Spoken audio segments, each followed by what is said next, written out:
टिके रहते हैं और सीधे सीधे चले जाते हैं। धीरे धीरे ऊपर नीचे करके जब समुद्र की लहरें भी चलती है वो भी ऊपर नीचे होती है, आखिरी में जाके वो सुनामी भी बन जाती है। तो ऐसे ही जेएस के लोग सुनामी भी बनेंगे एक दिन जरूर। इस क्रांति का बहुत बड़ा वापस आगाज होगा। मैं इतना ही कहना चाहूंगा। बाकी वक्ताओं ने सभी बात रखी।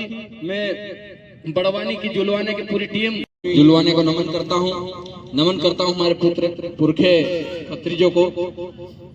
आज जुलवाने में एक ऐतिहासिक आयोजन हुआ और ये इतिहास बना है कि जो मूर्ति जो गाता हमारे पुरखे बिरसा मुंडा जी का लगाया है।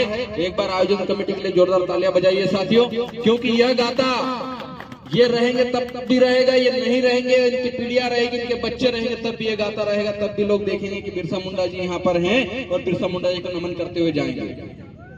मुझसे पहले आदरणीय विक्रम अछाले दादा जय संस्थापक ने बहुत सारी बातें बता दी, बाकी वक्ताओं ने भी बहुत बातें बता दी है। इसलिए जो बिरसा मुंडा जी थे, बिरसा मुंडा जी का जो आंदोलन था वो आंदोलन जल जंगल जमीन के लिए था, लेकिन कुछ लोगों ने इस आंदोलन को आज धर्म का आंदोलन बना दिया है और धर्म की लड़ाई लड़ा शुरू कर दी है।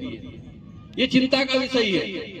संविधान में हम लोगों को एक विशेष दर्जा दिया गया है और जब संविधान बना उससे पहले भी आदिवासी पैदा हुआ था, ये सबको याद रखना चाहिए। जब धर्म नहीं हुआ था उससे पहले का आदिवासी देश में रहता है, ये सभी को याद होना चाहिए। तो आदिवासी का मतलब ही आदि अनादिकाल से धरती पर रहने वाला मूल बीज होता है, इसलिए वो हमको आदिवासी नहीं कहते हैं। कुछ समय पहले वो वनवासी कह रहे थे, हमने कहा हम आदिवासी हैं। धीरे धीरे करके वो जनजाति पे आए हैं। हम फिर कह रहे हैं हम जनजाति नहीं, हम आदिवासी हैं। जनजाति संवैधानिक नाम जरूर हो सकता है, लेकिन उससे पहले भी हम आदिवासी हैं। और आदिवासी के नाम से जब 1871 से लेकर 1941 से जनगणना हो रही थी तो कुछ षड्यंत्र पूर्वक कुछ कार्य किए गए हमारे खिलाफ कि हम लोगों को कहीं धर्म के जाल में उलझा दिया गया। आज उसी की लड़ाई में आज जगह जगह बड़े बड़े शहरों में पोस्टर लगे हैं, वहां लिखा है कि हम आखा एक छेक के नारे को ही बदल दिया गया है।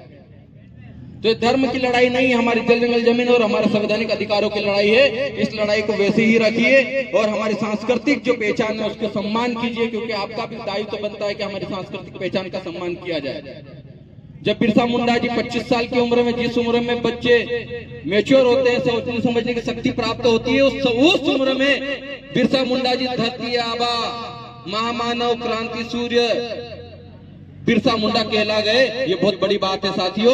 ऐसे क्रांतिकारियों को नमन करके उनके संघर्ष को याद करके उनके द्वारा किए गए अधूरे जो कार्य बचे हुए हैं उनको हमको मिलकर पूरा करना है। और आज आप देख रहे हैं कि आज से 5 साल पहले बिरसा मुंडा जी की फोटो, टंट्या भील की फोटो, ये खाजा नायक भीमा नायक की फोटो कोई नेता अपने पोस्टरों में नहीं लगाते थे। नाम लेना तो दूर की बात, पोस्टरों में लगाते तक नहीं थे।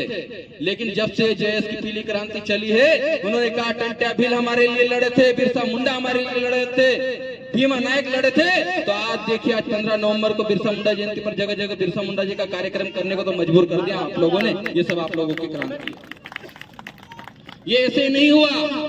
एक 100 साल की विचारधारा चल रही थी, एक 11 साल की विचारधारा है। उस 11 साल की विचारधारा ने जो गड़े हुए इतिहास थे, जो जमीन के अंदर दफन थे, उस इतिहास को खोद कर बाहर लाए। और आज देखिए जगह जगह पर बिरसा मुंडा जी का नाम लिया जा रहा है। अभी मैंने सुना है कि दिल्ली में भी बिरसा मुंडा जी की मूर्ति कहीं चौराहे पर लगी है।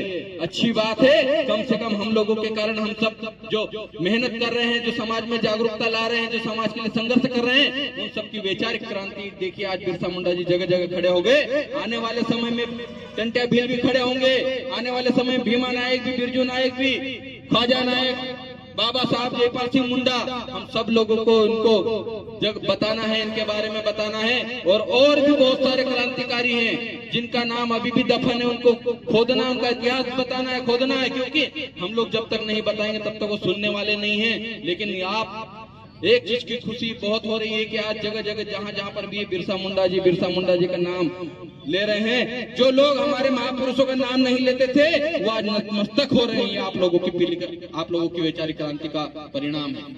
तो हम लोगों को निराश नहीं होना है। और जितने भी साथी बैठे हैं, वैचारिक साथी हैं, धीरे धीरे कारवा बढ़ता है। कभी कभी कुछ चीजें आती हैं जिससे कारवा कमजोर भी होता है, कुछ लोग इधर चले जाते हैं, कुछ लोग उधर चले जाते हैं, लेकिन वैचारिक साथी एक रास्ते पर टिके रहते हैं और सीधे सीधे चले जाते हैं। धीरे धीरे ऊपर नीचे करके जब समुद्र की लहरें भी चलती है, वो भी ऊपर नीचे होती है, आखिरी में जाके वो सुनामी भी बन जाती है। तो ऐसे ही जयेश के लोग सुनामी भी बनेंगे एक दिन जरूर। इस क्रांति का बहुत बड़ा वापस आगाज होगा। मैं इतना ही कहना चाहूंगा। बाकी वक्ताओं ने सभी बात रखी। मैं बड़वानी की जुलवाने की पूरी टीम